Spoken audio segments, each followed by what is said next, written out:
Uncle बोला काहे उदास बाड़ू। छोरा अब का कही, अरे बताइबू तबे ना हम जाना।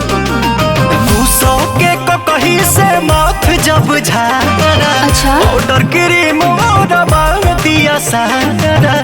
अरे ये कैसे हो?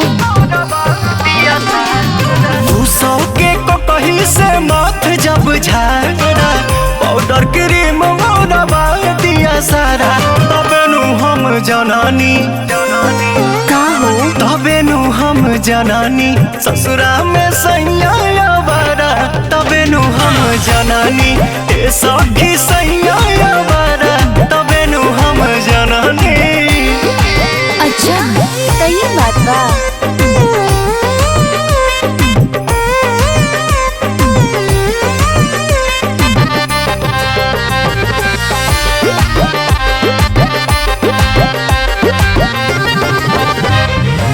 नैहर से मिलन सामान सब सिंगार के, इह सधावे सेंट मार के।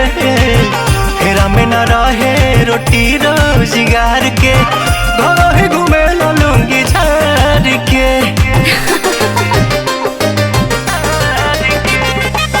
नैहर से मिलन सामान सब सिंगार के, इह सधावे सेंट मार के। फेरा में न रहे रोटी रोजगार के, घर ही घूमे लूंगी झार के। आज ले न किन के दिया कहियो डाड़ा, लगत कि यही जाना हो गुजारा। तबे नु हम जनानी, तबे नु हम जनानी ए सखी सैया बारा। तबे नु हम जनानी ससुरा में सैया बारा। तबे नु हम जनानी। अरे तार मरद तो बड़ा मिजाजी बड़न हो। चुप रहा, तू का जानबो। अरे सत्यवा हां भाई बोल। ते पढ़बे की ना? ना हम अपना पप्पा लेखा बारी हारो।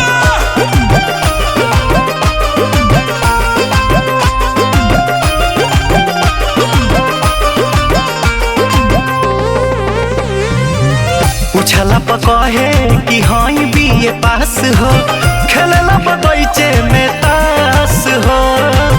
अपने मर्द पे न बाट विश्वास हो, सब धन करता नास हो। तो सुधार दा कैसे पहले रहा। पूछला पकहे हाई बीए पास हो, खेलला बगीचे में तास हो। अपने मर्द पे न बाट विश्वास हो, सब धन करता नास हो। अरुण बिहारी पवन मन बिगाड़ा, रानू दीपक संगे घूमे यारा। तबे नु हम जनानी, ओहो सब संगत के दोस्त बा। तबे नु हम जनानी ससुरा में सैया